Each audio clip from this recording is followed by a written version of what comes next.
Hello, everyone, and welcome to Job Club. Very glad that you've joined us today. I see a lot of people coming in now. We'll get started in just a few minutes. While you're waiting, please type in the chat box and remember to toggle the to everyone so everyone can see your questions, your comments as you're coming in. Type in the chat where you're coming from. We'd love to know, where you're located. We'll begin very shortly.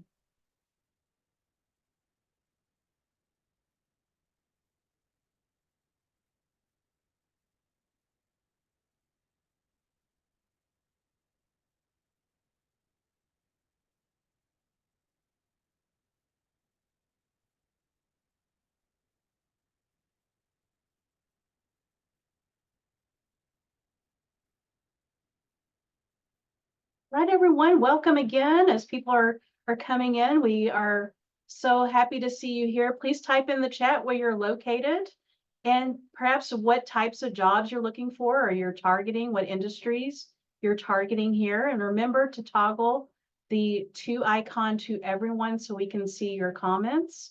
We'll begin very shortly.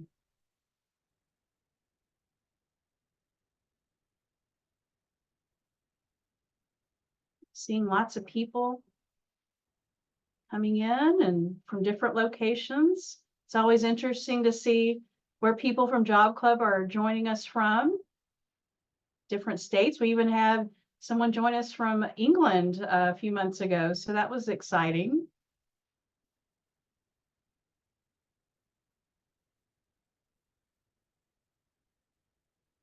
All right, we'll get started in just a second. As people are coming in, please let us know where you're coming from and what jobs that you're interested in, that you're targeting.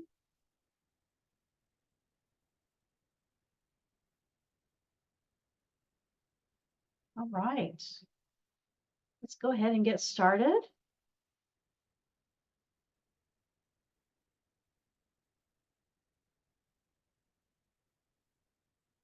Betsy, I'm sorry, I'm not able to, if you can advance the slide, please. It's not letting me do that just yet. Yes, thank you. I'll try again in a second, but we want to welcome everyone for our Job Club today. Our agendas, of course, welcoming everyone that's coming in here, and we're going to share some success stories and, of course, have our main speaker. And it's a very exciting topic, LinkedIn, how to elevate your LinkedIn profile. We'll have our UK Steps partner update, and then talk about the next time at Job Club. Next slide, please. Thank you. And our mission is to provide a positive environment for job seekers to network and learn best practices for the job search. We meet on the second and fourth Tuesday of each month, and you can find the schedule of topics at ukalumni.net/job club. Now, just a friendly reminder, we are taking a break for the summer. So May 28th will be our last session before we reconvene for the fall semester.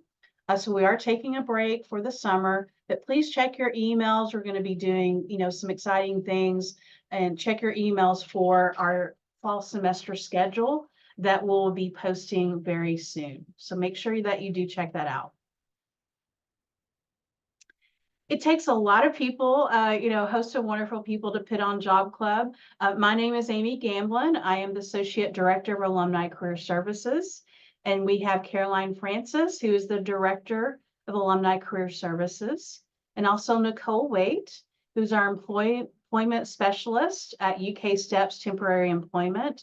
So very grateful to have this team. And also we're joined by Queen Sullivan and Christy Kaufman of the UK Alumni Association. So a lot of work, prep that goes behind the scenes to put Job Club on. So very grateful to have this wonderful group of people here. And welcome to our first timers. If you are here for the first time, we love to celebrate you for stepping up, for joining us. And we just want to give you a huge welcome. Again, let us know where you're coming in from, and maybe what industries or careers that you're targeting at this point.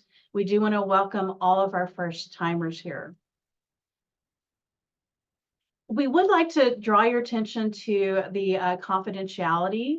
You know, some attendees here may be conducting a confidential job search, and we want to be respectful of that privacy for the job search of others. So you may see, you know, names in the attendee list or people that you know. So just being respectful of people's confidentiality as they are looking for a particular jobs areas.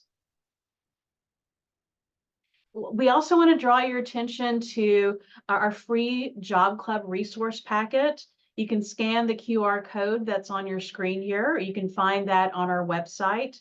We also highly recommend that you join our LinkedIn community, and that's called Job Club of Kentucky Sharing Community. It's a great resource for you. A lot of articles are posted there. A lot of tips, our job leads are posted there. So we encourage each and every one of you to join our LinkedIn job community. And often, you know, we do receive job leads throughout the year. And, you know, in between job club sessions, we'll also receive those throughout the summer.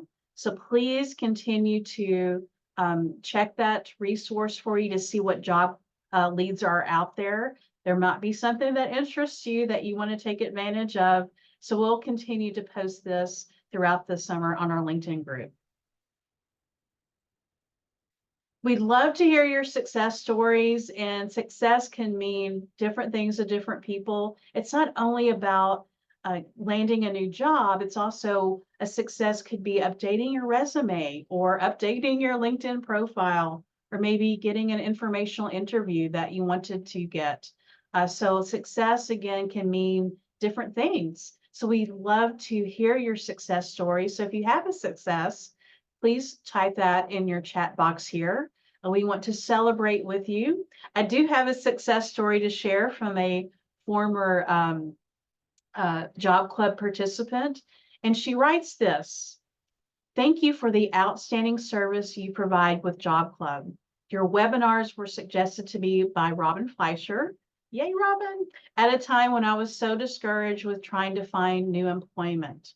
I'm nearing Act 2 of my life, and about 10 months ago, I found myself in a very scary situation. It had been a long time since I had a resume or gone to an interview, and to say I was lost is an understatement. I half-heartedly decided to join a webinar back in February, having no idea what to expect.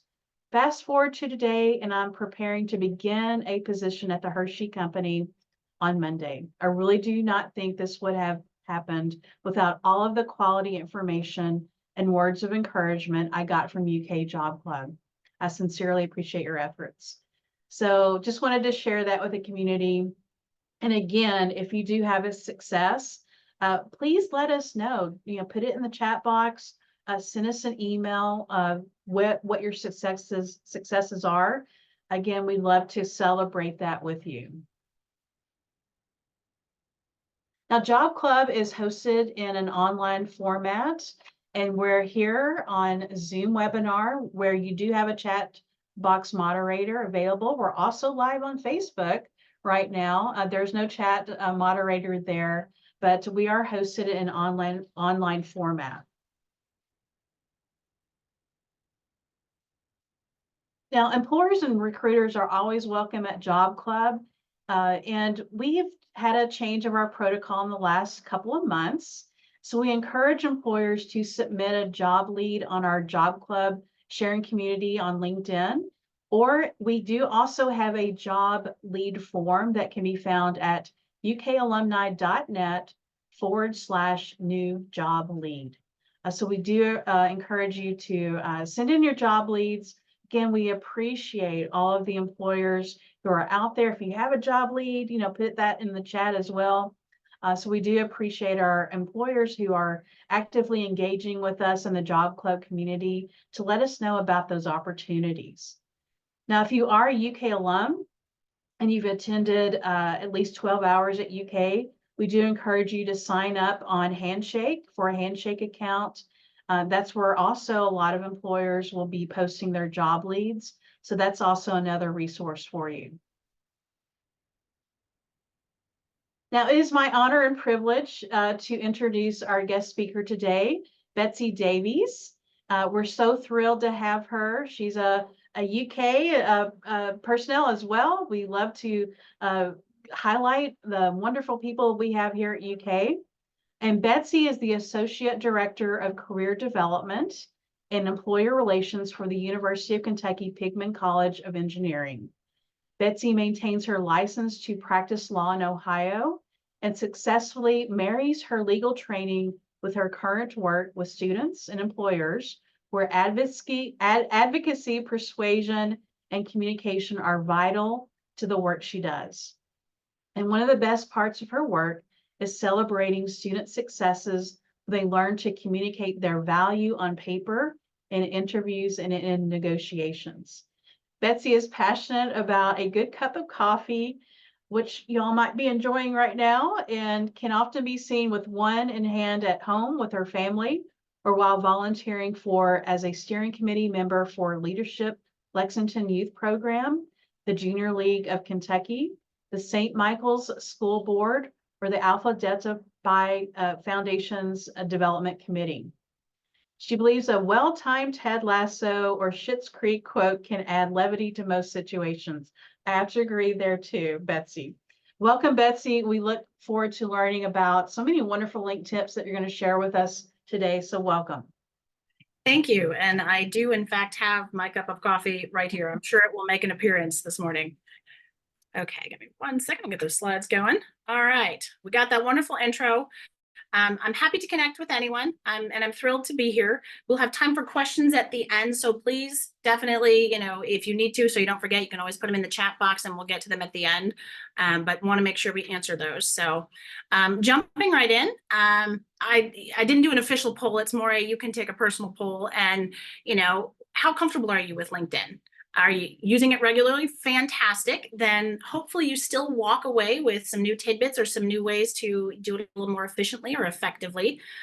I'm assuming many people are in the not really, that's why I'm here category. And that last one, kind of my favorite, one more social media platform I have to master. If that is you as well, hopefully when we are done, you've got some new tips and some new motivation to jump right in. One of the questions we get a lot is, really what is LinkedIn? Why does it matter? My favorite I've heard from some folks who are not deeply immersed in this world, isn't it just social media for nerds or the nerdy social media platform? You could call it that, I suppose, but I think looking at the fact that it only really came to be in 2013, and if you look at those numbers, I've already had to update the numbers in this academic year. It has jumped. We were at about 960 million members at the beginning of the school year. We're now at 1 billion. So it is actively growing. Over 200 countries with 214 plus million users in the United States. And we've added about 120 million since, 2022.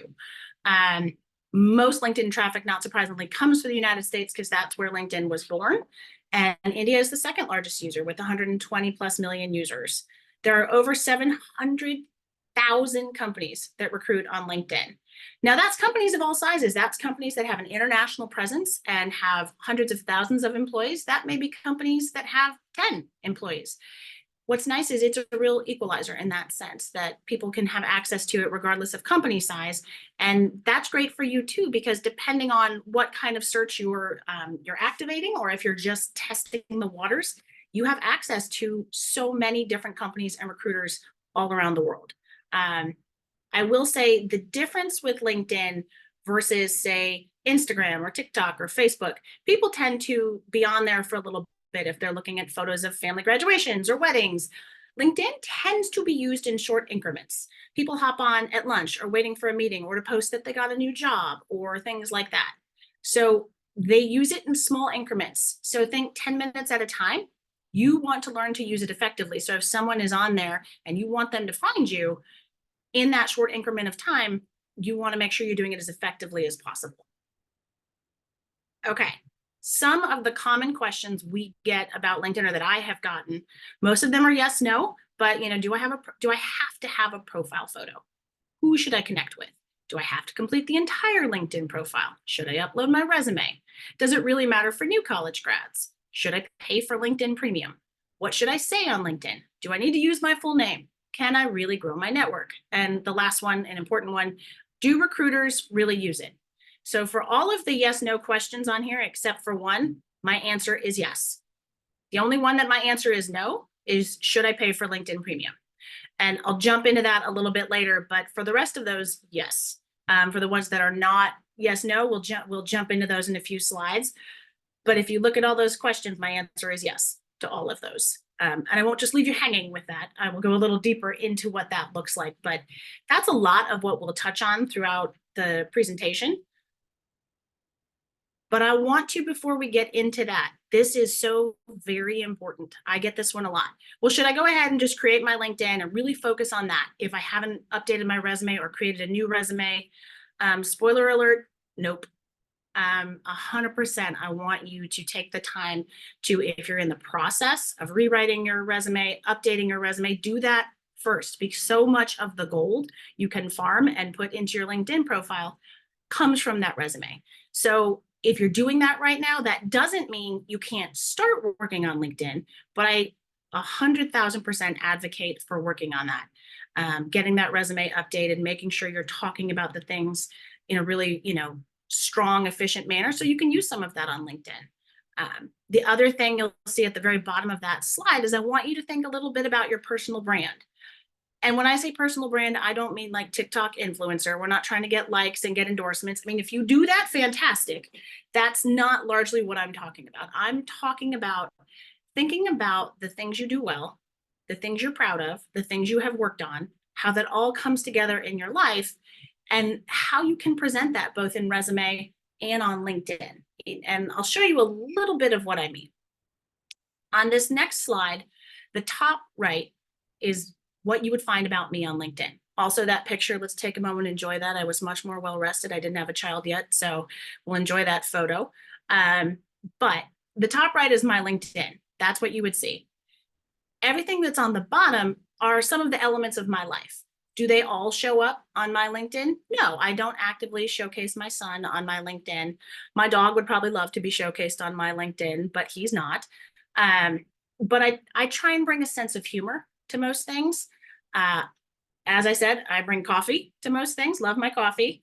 But I am, I'm a mother, I'm a wife. I joke that I really honed my negotiating skills with my son, my tiny dictator when he was younger, really, really honed those skills.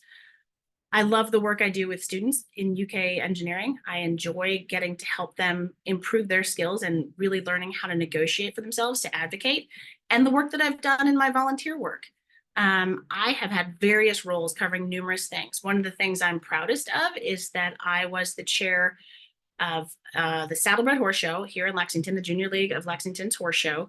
That's been going on since 1937. I got to be a chair in 2020, and I really pulled in some skills I might not cover in my day-to-day life. I got to handle a budget that was, almost a $1 million budget and things like that. Is all of that going to show up in my LinkedIn all the time? No, but those are skills that are important to have and to have taken an assessment of. And I try to bring into all of these roles a value and everything I touch, everything I do. I hope that when I have talked to someone, when I've worked with a student, when I've helped someone as a volunteer, even with family and friends, that they understand I genuinely care and that I bring value, hopefully, to every interaction, and that I leave them either the same or hopefully better with everything I do. And that's part of what I think is my personal brand. I don't have a personal branding statement and I'm not an influencer, but knowing that helps me to craft the story I tell and the way I talk about myself. So let me go here. I'm going to dig into each of these elements. But really the vital part of that LinkedIn, using it, getting comfortable with it, is building your profile. You're going to start with all of these building blocks, and it's a shout out to my son who loves all things Legos. So I was inspired by him to use Legos as the building blocks here. Really, one of the most important things is a photo. I, in the last month, was double checking the statistics, and professional style photos get 14 times more views than photos like when you have your arm around a significant other or your puppy. Now, I will say there is always room for negotiation there. If you're a vet tech, if you're going into equine medicine, something like that, possibly having an animal in your photo would be something. Know the industry, look at those other folks in the industry and see what they do. If they're not doing that, probably a best bet not to do that. I want you to notice that I said professional style photo and not professional photo. Please don't go pay to have photos taken. That you, if you want to do that, absolutely fantastic, but unnecessary. Our phones are so good. Our cameras are so good. You can put on something nice and industry appropriate for what you're looking for and have some pictures taken in front of, a brick wall, colorful wall, not a lot of art or things like that, or outside. Get several and pick one. But the thing is, your photo should be close up. It should not be super far back and smiling. I know that for some people, they hate to smile. Maybe they don't like their smile. Recruiters use LinkedIn, and when they pull up a search, they 100% go down the list, and they are looking at those folks that look approachable, that look friendly. Now, you don't have to have like a really overly ambitious smile. It doesn't have to be really larger than life and uncomfortable, but you do want to look happy, approachable, and that's going to be really important. Know the industry. I sort of referenced that with like animals being in the photos or not. If you're aiming for, big law in New York City, if you're aiming for tech, if you're aiming for fashion, there may be some different standards. Not everyone has to wear a suit. You can look very nice in a professional style photo. But that is going to be an important part of what you do. And if you don't have a photo, that's one of maybe the first assignments to think about getting some nice photos, just that you have some choices. But close cropped is important. I've heard this several times from recruiters, but also I know when I get a connection request, I look at the photo, not to say yes or no, but I got one recently from someone I do not know at all and doesn't seem to be connected in my network at all. It's taken from very far back. I think he's at a wedding and he's got a cigarette in his hand. Our recruiter is going to immediately scroll right past that. That is 100% not going to work for them. So just knowing that, it really does make a difference. Okay, first name, last name. I know that sometimes if people are on Instagram or if they are on Facebook or TikTok, they will choose a name that leaves a little bit of anonymity. That is not what we want to do here. We want you to be found. We are hoping to improve how people find you. So you definitely want first name, last name. If you have a very common first and last name, consider adding your middle initial so that people can find you easily. But we want you to be found. That is the whole goal. Banner photo, and I will showcase what this looks like on my profile so you can see what I'm talking about. But sometimes you'll click on this fabulous profile, their photo looks great, and you get there and it's just kind of this blank wall behind them on their actual profile. That's where a banner photo can be put in. You do not have to go find the most meaningful thing ever for you. Many of our students will take a picture of the courtyard outside of engineering or something beautiful on UK's campus. It can be something like that. But you take a few minutes, find something for your banner photo. Some people change them regularly. Some people set one and sort of forget about it and just leave it. That's fine. But find something that makes sense for you and put that on there. Headline, about me, and experience. If you have no idea what a headline is or the about me blurb, again, I'm going to show you all of this on mine so you can understand what I mean when looking at a profile. But your headline is free advertising. This is seen with your name anywhere on the platform. If I search your name and on my phone, on my computer, your name and your headline comes up, most of your headline. So it's your free advertising. You want to use that headline very effectively. You don't get a lot of words or characters, so you want to use it very effectively. About me blurb, just as important. This is a piece of real estate that you don't see until you click on to someone's profile. But this is really where you get a chance to plug in keywords that recruiters might be using, where you can focus on those skills and target the kinds of jobs you want. And if all of this is giving you heartburn, do not panic. I will dig into this more, but I want to go through all of these things. If you're making a checklist of things to look at or to review, all of these building blocks, these top ones are vital. Experience. Something I see a lot of students do and a lot of professionals do is they just put the jobs they have. And there is nothing wrong with that, but think of that as that first step. If you were applying for a job and they asked you to send a resume, you would not send a resume that just said job title, company name, and that's it. You would talk about what you had done. at that job. So we want to think about doing the same thing, using some of that, making sure keywords are built into that if you're targeting certain jobs or industries. But that experience is an important part of building that profile. Skills. There is a section, and if you're on LinkedIn, you sort of scroll down a little bit, you can add skills. At a minimum, I would ask you to have at least 5, and they can cover anything. You know, think about volunteer work, where you've worked professionally, even in school, if you were in school and you were part of organizations, things like that. But go in and really add at least 5, and definitely highlight 5 that you have true experience in. That's vital. But also, if you're targeting a search and you're looking to maybe make a pivot into something you haven't worked on as much, but you have the skill set, make sure those skills are on there. Many times people who have worked with you at other places will then endorse you. That is not vital at all. You just need to include those skills.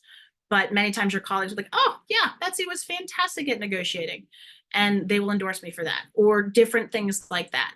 So make sure you have at least 5 of those skills. It's further down in the profile, very easy to add. You can then connect it to any of the jobs you use that skill set at, but you do not have to connect it to a job. Education. If you have graduated from college, if you are wrapping up high school, if you have not gotten education, this may be slightly less relevant. If you're in process, you can have that on there, but you definitely want to have the school you're going to. You want to have your major, the dates that you graduated or plan to graduate if you're still in school. Here at the University of Kentucky, and this is, some big schools have this, smaller schools may not. Just for example, at UK, you have the choice to put the University of Kentucky as your alma mater, but then sometimes some of the colleges have their own college specific pages. Our students can either choose to be University of Kentucky graduates or University of Kentucky Pigman College of Engineering graduates. So you can't go wrong there, but you definitely want to make sure that you are connected to your alma mater so that people can find you. Certifications, they're not necessary in every industry, but if you have them, absolutely list them.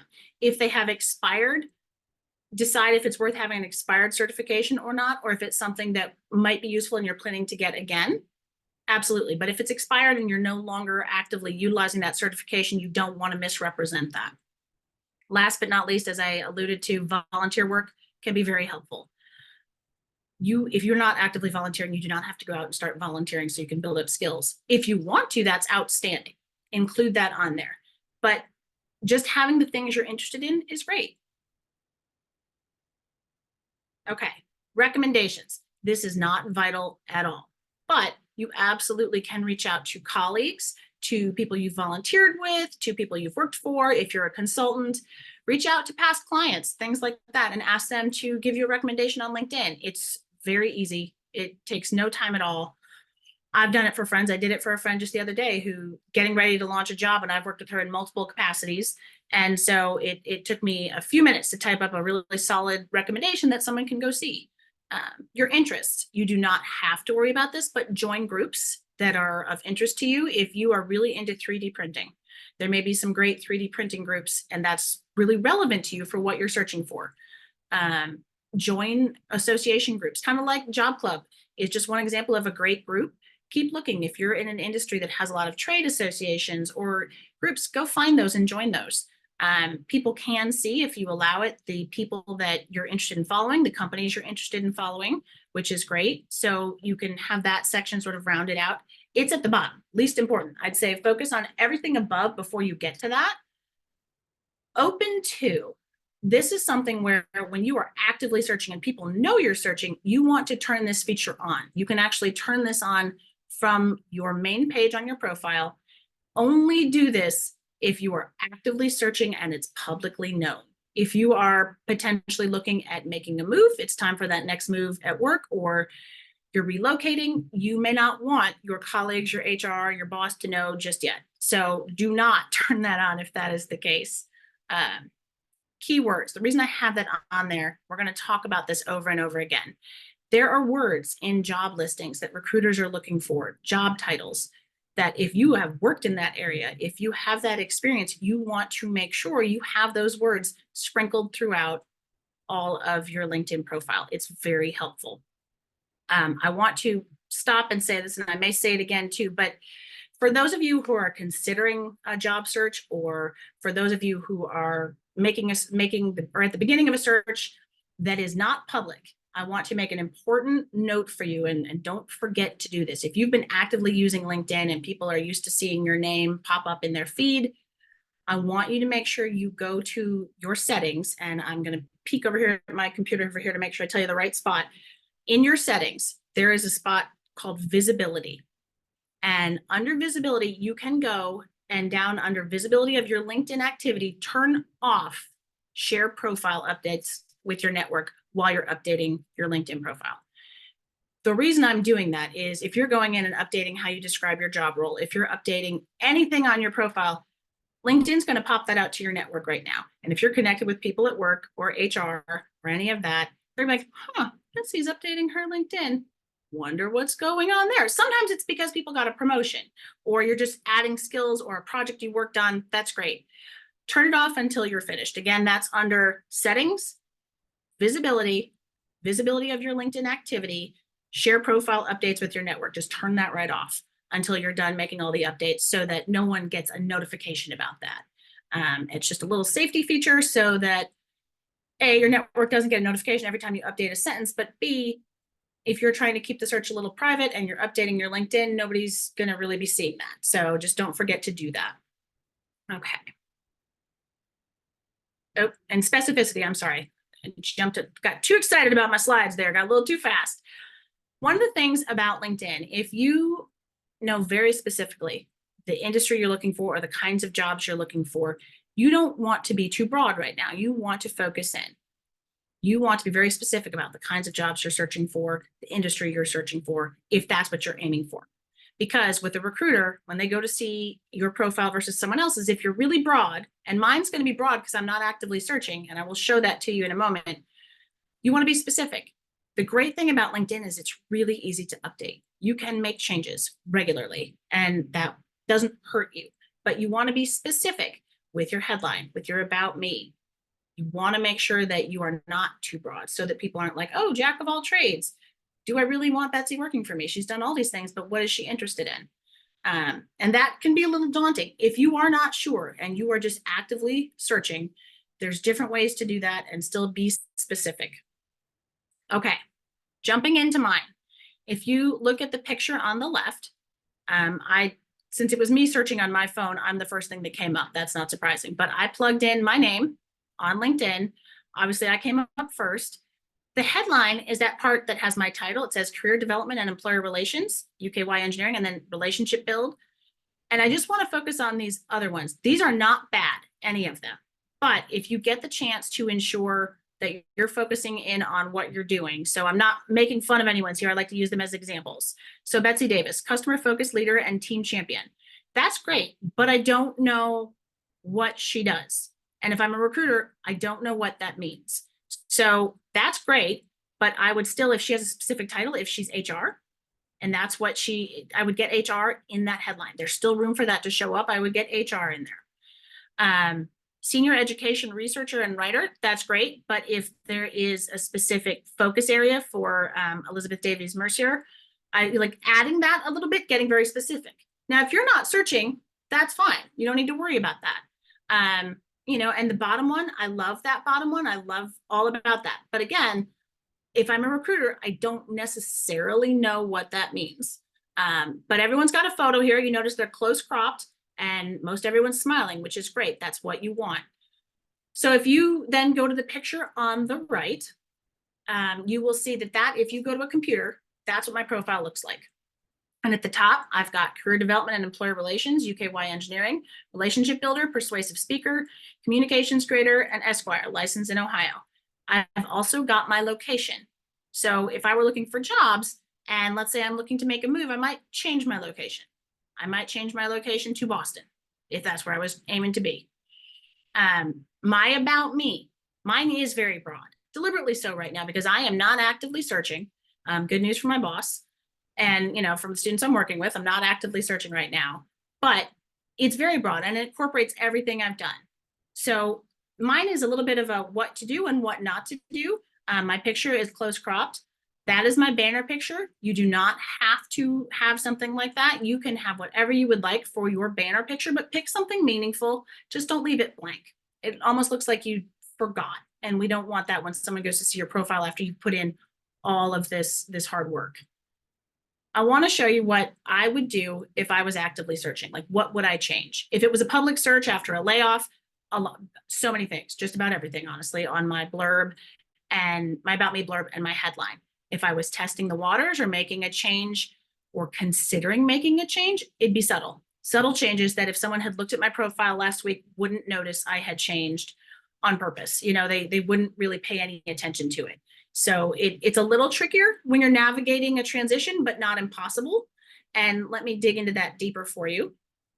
So in my headline, if it was subtle, I'd still keep that title. I still keep my title on there, but I might change some of those keywords. I might move, you know, pull out UKY engineering so I could get a little more of the keywords of the job I was looking for right next to my title. There are ways to tweak that are not going to make it noticeable to someone who's actively seen your profile recently. It just may look, oh, strengthening what they're saying or how they're talking about themselves. I would completely rewrite it if I'd been laid off and I was actively searching. I would be sure to focus on what did I want my next move to be? Was I going to stay in the same area? Was I moving?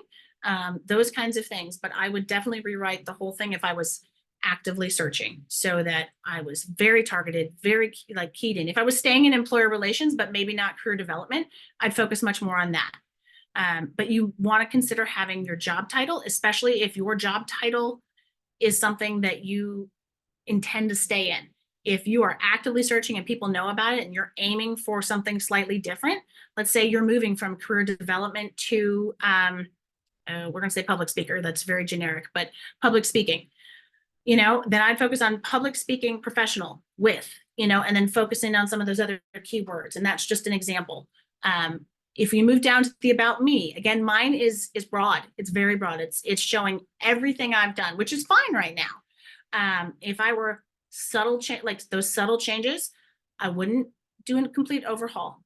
I would go in and really decide, what do I want at the top? What do I want to be the key focus?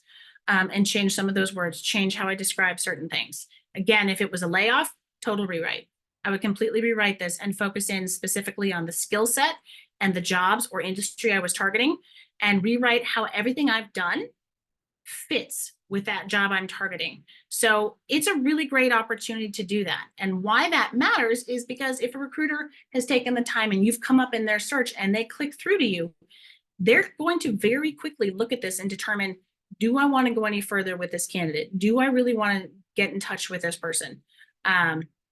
Interestingly, there are words on here. I get people looking at my profile regularly who are not connected to me in any way, shape, or form, that I've come up because I'm connected through a network to people they know. And the words that typically get pulled a lot: communications, employer relations for sure, speaker, those things get pulled up a ton. And then some of the things down below, my development work still comes up a lot. So those words do catch recruiters' attention. It's worth knowing that and just being really strategic about that. Okay, if you are currently searching, how do you update your profile? That top list, research jobs, spend some time after you've got that resume the way you want it. Really spend some time looking at the jobs you're interested in, because it can be overwhelming. If you are suddenly like, I'll take any job I can get, I 100% understand that. Still spend a little time and try and focus in, at least for now, on a series of jobs that have similar skill sets so that you can try and tailor a little bit of the story you're telling with your LinkedIn. Compile that list and identify those skill sets, identify the names of those jobs. And then you're going to actively, if you haven't ever had a LinkedIn profile, you're going to write your headline, write your About Me, and fill out your experience sections, or rewrite. If you are starting a new search, magnify your skills and the deliverables that really closely fit for the jobs you're seeking. And then deploy resources. There is a resource called JobScan. It is a website. You can do up to 5 free scans per month. You can also pay to have more. But basically what you can do is 2 things. You can take an existing job and your LinkedIn and copy and paste your skills and all of that and copy and paste the job listing and see how close a match you would be in ways you can optimize your LinkedIn profile for that job. It's again 5 free scans. You don't need to include things like social security numbers or anything like that, just the skill set, and sort of see how that matches up. And if you are very concerned, like, I'm not a good writer, I haven't had to write a resume, I always get help, that is okay. I will always recommend taking a shot at writing it yourself first. And then if you want to deploy AI, if you're terrified of AI and are like, heck no, I will have someone help me, that is fine. If you want to deploy it, ChatGPT is something that you can use once you've drafted it. My one keynote is always proofread anything you get from, AI to make sure it still fits what you're doing or what you're trying to write. And then down below are some prompts that you can use with ChatGPT. One is generate a 300-character LinkedIn connection request based on Betsy Davies' profile. And it's going to find things in common. You'd have to copy things from my profile to put that in there and yours. Based on my resume, generate a short and engaging elevator pitch I can use for networking.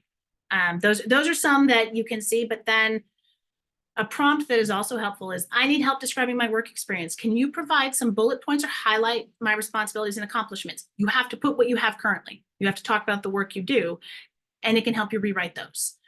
Again, proofread. It may make assumptions about someone that has done your job if it may put in some things that you've not done. So you want to go in and make sure it's still accurate. And then, suggest a more impactful LinkedIn headline for a senior software developer with expertise in AI and machine learning. Put what you've got, put your experience in, and sometimes you have to plug in information. You may want to have it try a couple times before you get what you think is a good fit. Last but not least, rewrite my LinkedIn summary to better highlight my 10 years of experience in digital marketing and my specialization in social media advertising. You'll have to include your profile, obviously. And then if you don't like it, ask it to try rewriting it or ask it to focus on something. See if it has those keywords in there. You can play around with that. This is merely a suggestion. Some people do not trust that they have strong enough writing skills. I think most people can learn to write about themselves really well. If you're struggling, imagine you're writing about someone else, your best friend, your significant other, your sibling, a parent, anyone. Many times it's easier to think about writing it from someone else's perspective. And then if you want to try AI, here are some options for you. I'm going to take a drink here because I'm talking. Okay. Along those lines, with AI and TikTok, I want to at least focus on, as you're doing some of this, bad TikTok advice and what to know about AI and job searches in LinkedIn. Just the top, I give this to anyone who's actively searching, regardless of, this is my little just disclaimer for those who are in that search. Bad TikTok advice comes in a lot of ways. If you're updating those resumes and going to upload a resume into LinkedIn, please do not try this trick where you take a job description, copy it into the footer of your resume, put it in 0.01 font, and put it in white so that it would get pulled by software to showcase all of the skills that supposedly you have. Basically, the thinking is that then you get pulled and you'll get an interview. You're not probably going to get an interview because someone's going to realize you have none of the skill set. And if you have the skill set, just make sure it's in your resume and your LinkedIn. This is another thing. If you have a gap, bad TikTok advice that we've seen, and you can use it on LinkedIn, like, oh, I see that, you had a little bit of a gap, whether you were laid off or separated ways with an employer. Don't cite a non-disclosure agreement and say, well, I'm not allowed to talk about it. Most non-disclosure agreements will at least allow you to say you were employed somewhere and who you were employed with, or talk about it generically. Most recruiters would know that was not correct. If there's a quick and easy hack for LinkedIn, a quick and easy hack for any of the job search on TikTok, on Instagram, on Facebook, anything like that, look at the comments and see if a lot of them look like they are paid comments to say, oh, this is the best thing ever. And then if there's something like, hey, I work in this industry, don't do this, this is terrible. Or I'm in HR, don't do this. Trust that for LinkedIn. Trust that for the job search and the networking. There is great TikTok advice. There is great Instagram and Facebook advice, but be careful. With AI, same thing, and I'm throwing in my Ted Lasso there for my Ted Lasso fans. I approach AI with a be curious, not judgmental. It can do a lot of things very, very well. It's a tool that's not going away. So learning how to use it well to profile draft if you need some help is great. Always, always, always proofread, proofread, proofread. Okay. Screen back here, it went out on me. There we go. Growing your network. This is going to be really important, and I'll tell you why. When you go onto LinkedIn and you start connecting with folks, and we'll talk about ways to do that, the world can seem really small, right? So you connect with one new contact. Maybe it's me, maybe it's someone in Job Club, but you connect with one new person. And now guess what? They're connected to all these people, and you can start connecting with some of those people. You want to be aware of limits. Obviously, don't try to connect with 200 people in one day. LinkedIn will definitely shut that down. But you can start connecting with all these people because the network immediately gets huge. And what that means is when you're looking for jobs, recruiter now may be very closely connected to you from a company that you're interested in. You start making that world a lot smaller, and they are going to look at you more closely. When a recruiter's on the recruiter side of LinkedIn and they go to look for someone, let's say, sales and marketing director, they're going to enter that in their search, and hundreds of thousands of people will come up, and they're going to start with the people at the top of their network on that list to see who do they know, what is their job title, what are they doing, and they look at those photos, they look at the job titles, they look at that that little headline section, and that's how you start to make this world a little smaller. Okay. A lot of times, and that's sort of it's not who you know, or it's not what you know, it's who you know. It's both, because obviously you have to have that strong skill set. You have to have a strong profile, but it is who you know. So you want to take advantage of making your network big. It's a good thing here. You want it to be big. Okay. Another little homework assignment, aside from making sure you have good photos for your profile, I want you to make a list of at least 5 people you're going to connect with on LinkedIn. If you are actively searching, you can include them in your search organizer. I will have a link for that. If you have no idea what a search organizer is, I'm going to have a resource that any of you are welcome to deploy, but make a list of 5 people you'd like to connect with on LinkedIn. Take advantage of that opportunity to make the world a little bit smaller in your benefit. Okay. This is part of that growing your network successfully. If you are searching, it can be one of the most overwhelming things in the world to try and keep track of the deadlines to apply, where you applied, what job you applied to. You want to find something, some way to organize it. If a notebook works for you, fantastic. Keep doing what you're doing. If you have not deployed any kind of search organizer as you're building your network and as you're doing this is sort of a resource I add on for you all to take advantage of. We put this together for our students, but you can actively use either one of these things, both free. We have an Excel template and we have a Trello template. If you've never used Trello, basically what it is, it's just like this. I know it's hard to see on here, but basically, if you were to look at the left-hand side, it says to apply. You can create little cards. Think of it as a virtual note card system, like where you're sticking Post-its or note cards on the wall and you move them from project to project. It's a project management tool, and your project is either building your network or applying for jobs or both. But on the Excel sheet, you'll see there's a networking tab. On the Trello sheet, the Trello board, if you were to scroll all the way over to the right, there is a networking tab where you can include anyone you've spoken to, any leads, things like that. You can copy this. It's free. This is a free resource for Trello, and change it. You can change the background. That's obviously just a little branding on our part for the Pigman College of Engineering, but you can change all of these to fit your needs, and it can be a very useful tool. But keeping track of networking leads is really important so that if you have a solid lead, you don't forget to take advantage of any guidance they gave you or deadlines they gave you. Okay, leveraging alumni connections. I know many of you may be UK alums. If not, that is okay. This will still hopefully apply to you in some way, shape, or form, but you want to take advantage of those networks. Your profile, you got to start there. You have to have your education. If you're trying to deploy this network from where you went to school, you have to actually showcase that you went to school there and that you guys have something in common.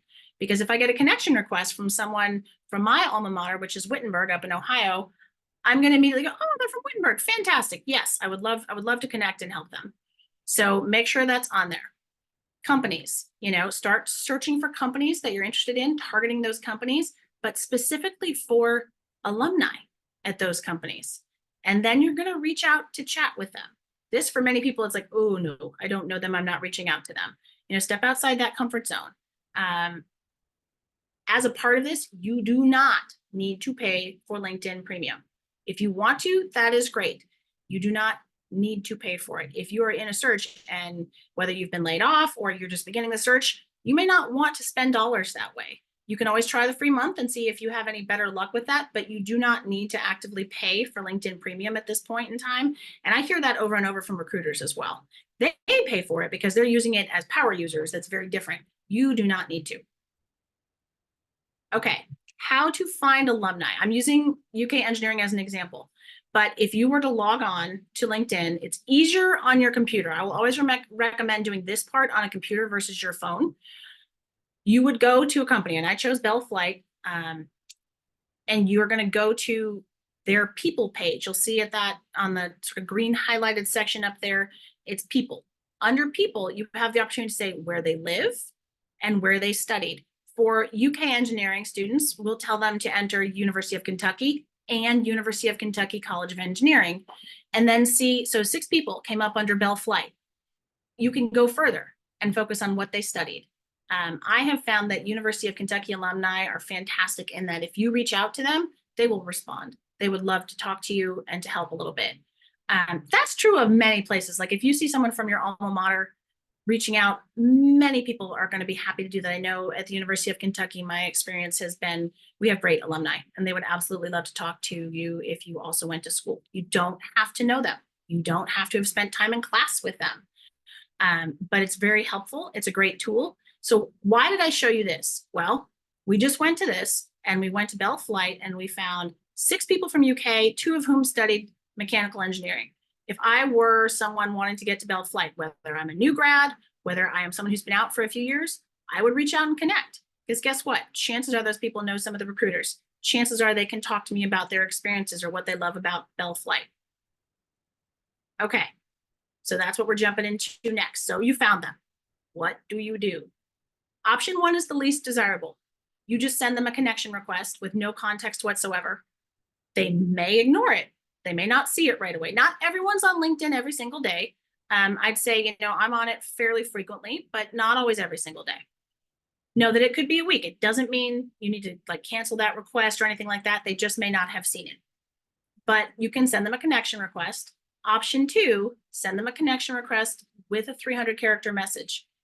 The downside of LinkedIn, and I have not yet cracked the code on why they don't flip this, is that if I send someone I don't know a connection request and I put that 300-character message, which you should do, they won't see it until after they accept my request. Not a bad thing, but they still aren't going to see that message. It doesn't make a lot of sense. That is currently just the way LinkedIn has it set up.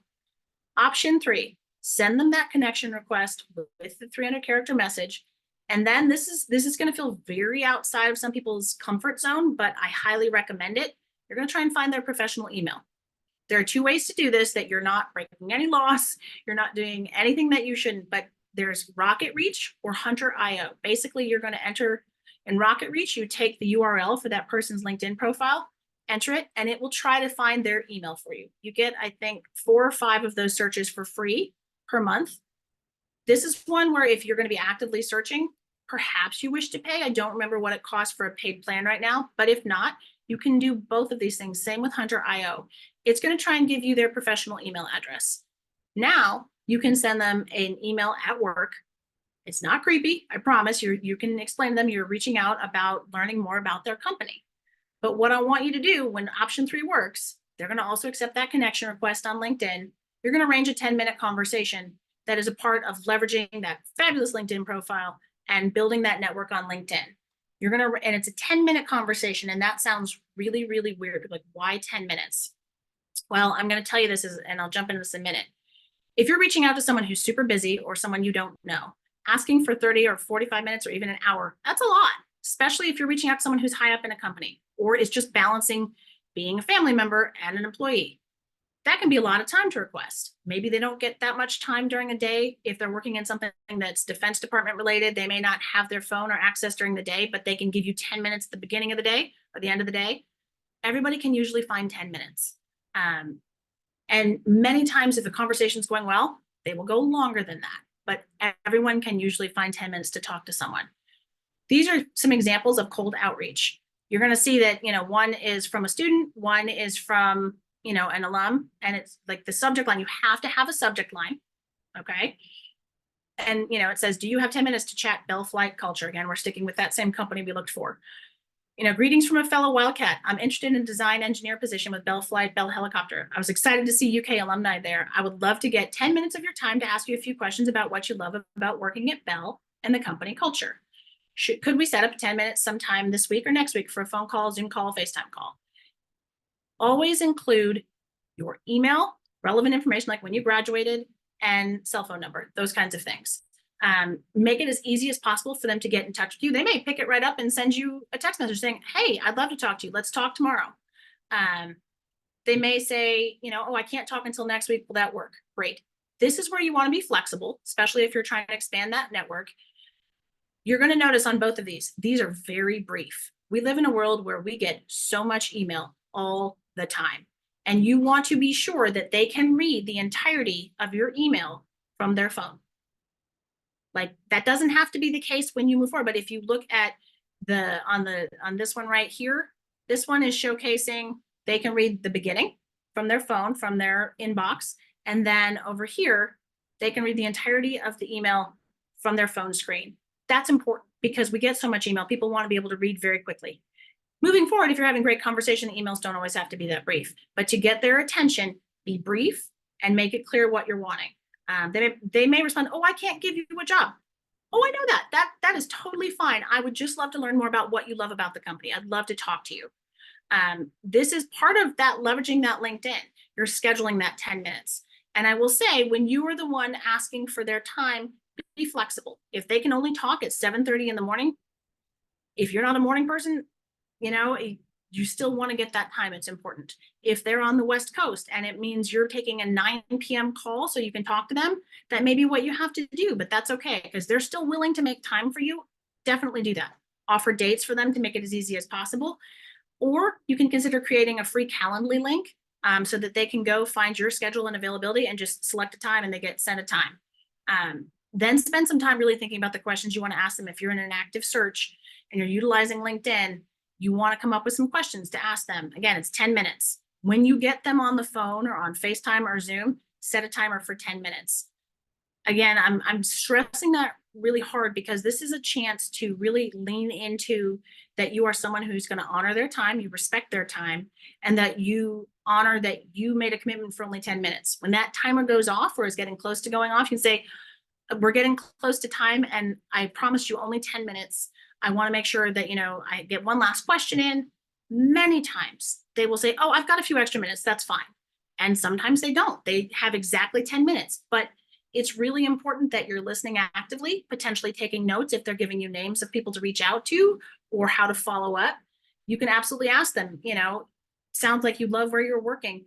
What advice might you have for someone who's wanting to get to where you are, to start working for the company, people to reach out to? Sometimes they will give you a list of folks to connect with on LinkedIn, or they'll ask you to send a resume or to follow up by email. Sometimes they will just say, I think, here are some steps you can take, and there's no connection. It doesn't matter. It's still now, you can ask, can we stay connected on LinkedIn? And if you hear of anything, would you be willing to let me know?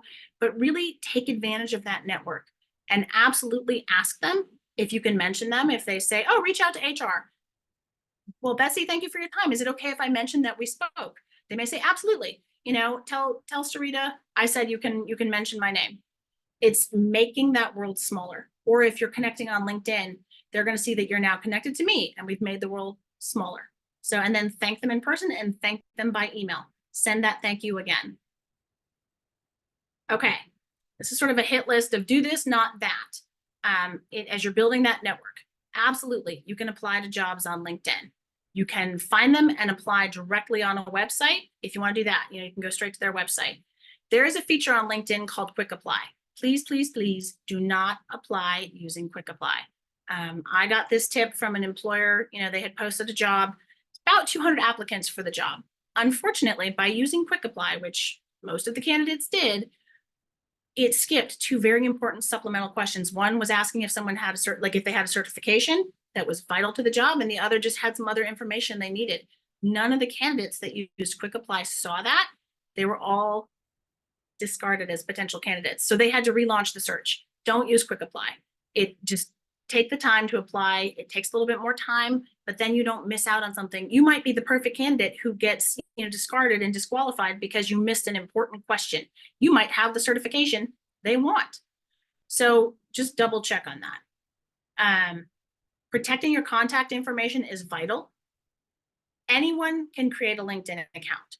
I could go create one for nefarious purposes. I'm not planning on it, but I could. So you want to protect that contact information. We've had students get contacted because their resume with their phone and their personal email are uploaded. You can absolutely upload your resume. Take your phone and your email off. A recruiter will find you through LinkedIn messaging. They will be able to reach out. Do not upload phone and email, because you may get someone reaching out to you that looks really legitimate, but unfortunately they are not. And they are going to put you through a job interview. They're going to make a job offer. You're going to get the job. And then when you go to fill out your I-9, they now have your social security number and potentially your direct deposit information. So definitely protect some of that information so that you connect with legitimate recruiters. You just want to be careful with that. A little thing that you can do is you can personalize your LinkedIn URL. If you look on the left side, linkedin.com/in/Betsy Davies. Instead of what LinkedIn would assign me, maybe like, linkedin.com/in/Davies-Betsy682341. You do that on your profile, easier on the computer. There are certain features that are just more easily accessed and accessible on your computer. So I would say do that from a computer screen versus your phone. Is that going to cost you any kind of job? No, not at all. It's one of those things that if you want to include your LinkedIn on your resume or you want to actively share it with someone, it's just a little more professional looking. Follow those companies you're interested in working for. Absolutely. And there's now a feature that will pop up. I was following a company the other day to learn more for one of my students, and it said, do you want companies to see that you're following them? Yes, I do. 100% I do. But you don't have to have that, but they can see that I'm following them. Do not go follow hundreds of companies in a day. Follow a few each day if you're looking to follow an industry. It's a trigger, unfortunately, to LinkedIn that, oh, why are you following all of these companies? So just be strategic. Join the groups you're interested in. For Industry Jumpstart or Career Change, there may be great conversations. Much like Amy mentioned with Job Club's LinkedIn group, it's a way to connect with people who are in similar situations or have similar interests. Don't forget to engage with your network. Don't over message them or those people in the groups, but definitely, engage with them, reach out to them, talk to them. Again, I talked earlier, turn those notifications off when you're updating your profile so that, you don't alert people, oh, Betsy's making a job search. What's going on? Okay.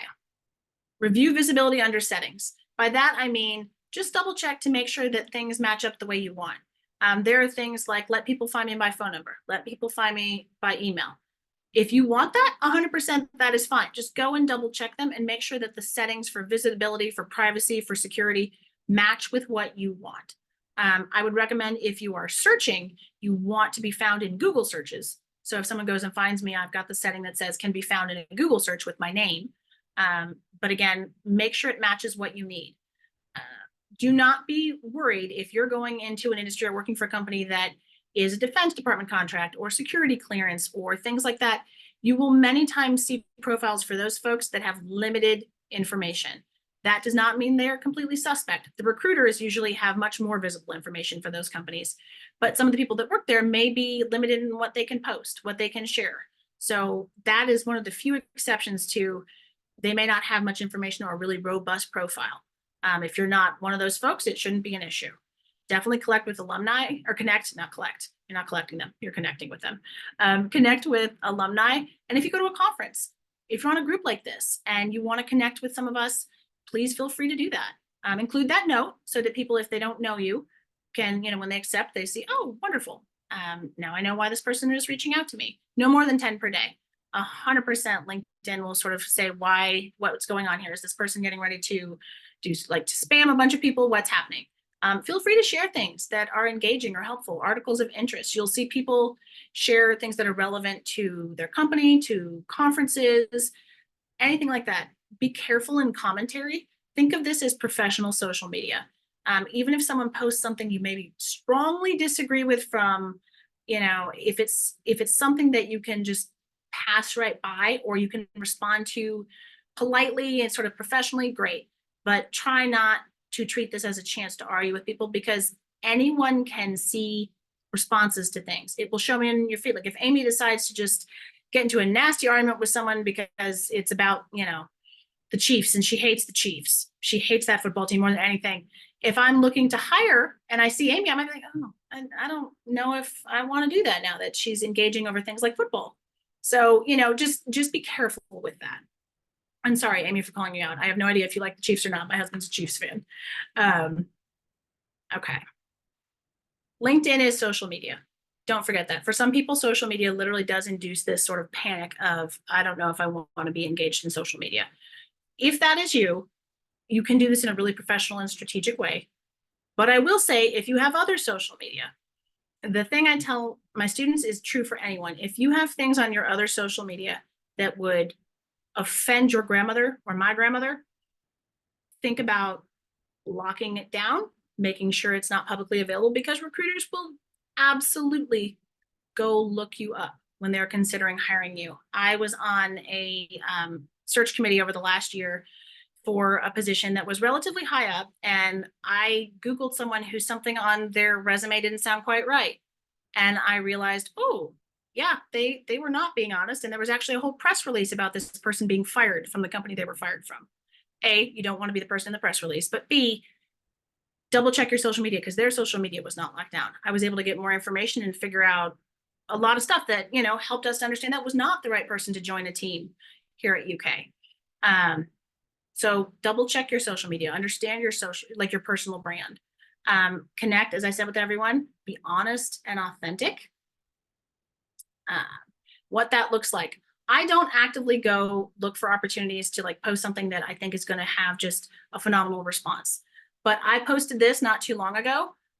It was something that someone had shared and I really liked it. And I posted it and I talked about it as it relates to my students and to people, remembering that there are all these awards or the awards that don't exist. And it got shared several times and it got seen by 3,400 people. Great. But it was authentic. It was something that I felt, I want to share this with my network. I want to remind the students and the people I work with that none of these awards actually exist. And it is okay to just keep going and not let imposter syndrome get you down. So engage authentically, share things with people that make sense to share. If you see a job, share it with someone. If you have something you want to share that just makes a lot of sense, great, do that, but be authentic. You don't have to look for things to post, but you want to start being active on LinkedIn in ways that may help you connect with people and definitely connect with alumni. So again, a few things just for you all. That Trello template, free link, and the Excel, we will make sure that that gets shared out whatever best way Amy suggests. And then some other resources. Don't forget JobScan. But if you want something, Hi Hello is a free resource. You can pay for one, but it's a free digital business card app. I used it for that QR code at the beginning. I'll share it again in a moment. Basically, you can put your email, your phone number, you can link to websites, your LinkedIn, all that good information. And it's a way that I can email you my link to my Hi Hello. I can have a QR code that I can share with someone very quickly.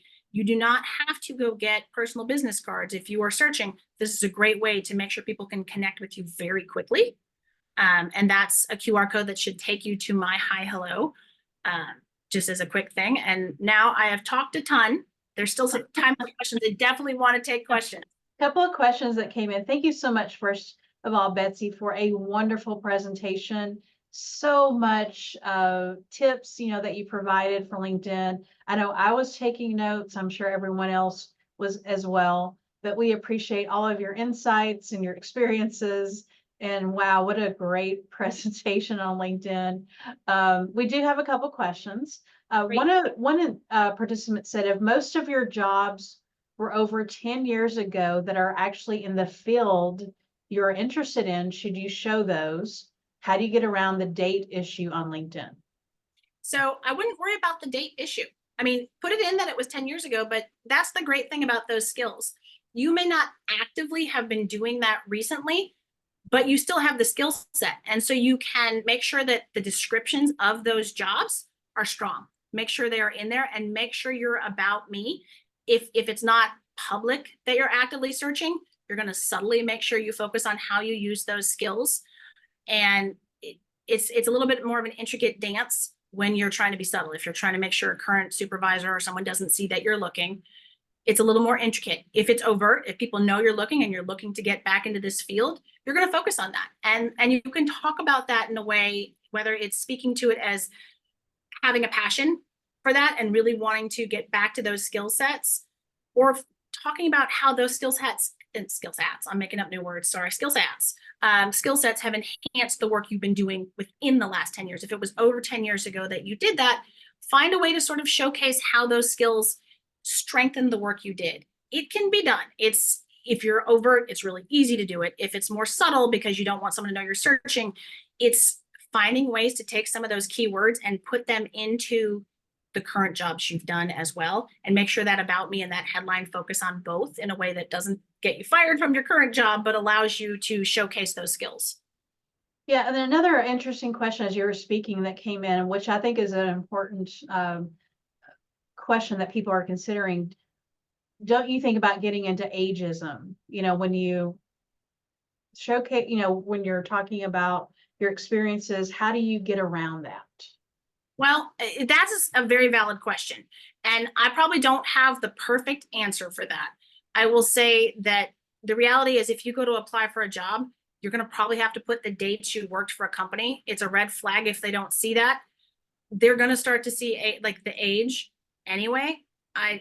And that's not a don't worry about it, absolutely worry about it. That's a show them you're so good, they don't want to not have you.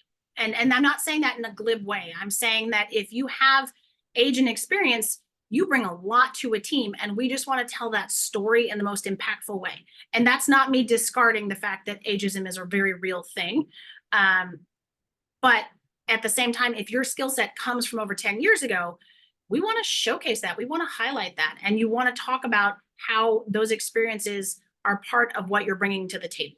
I think that's a deeper dive and probably a great conversation. And I'd love to like tag Carol Francis in on this one, but it's a valid question. I think the reality is, if you go to apply for a company these days, you're applying usually through a portal, and then online portal is going to ask you for dates, and you need to put those dates in. So they're going to have that information anyway. If you're required to have those dates, have them. If not, there are ways that we can work with you on your resume to showcase your skills without having those dates. So some tips there. One other question that came in, any other tips for how to frame career gaps? So I think career gaps, honestly, whether you were fired, whether you took a break, I will say, if you took a break to raise family, you own that up, honestly. You know, I see that and I think, whew, I have a kiddo. I know how hard that is. Does that mean every employer is going to see that? No. What you do, showcase the skill sets you use during that time. And I know some people would say don't do that. 100%. Dig into that. If you took time off to take care of a family member, guess what? You just became someone who had to learn how to navigate a medical system. I learned how to do that myself. Crisis response may have become something you had to do. If you have to put that gap on there in some way, shape, or form like that, do it. If it's something where unfortunately you were let go, you're going to navigate. That's a deeper dive, but it's a conversation. Focus on the things you did well at that job. Put those on there because you still work there. You still 100% work there. Strengthen what you talk about with that place. And that gap is something that if it's there, people may see it.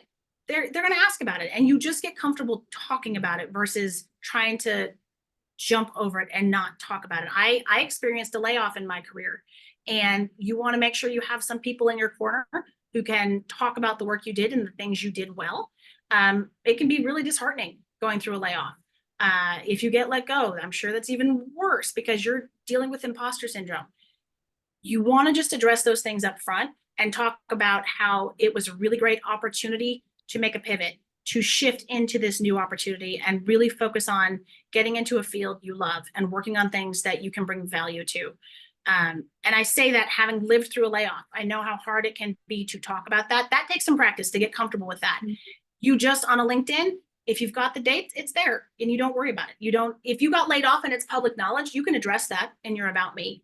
That happens. There's companies that it's very public. There's layoffs going on in tech, things like that. Right. Address that.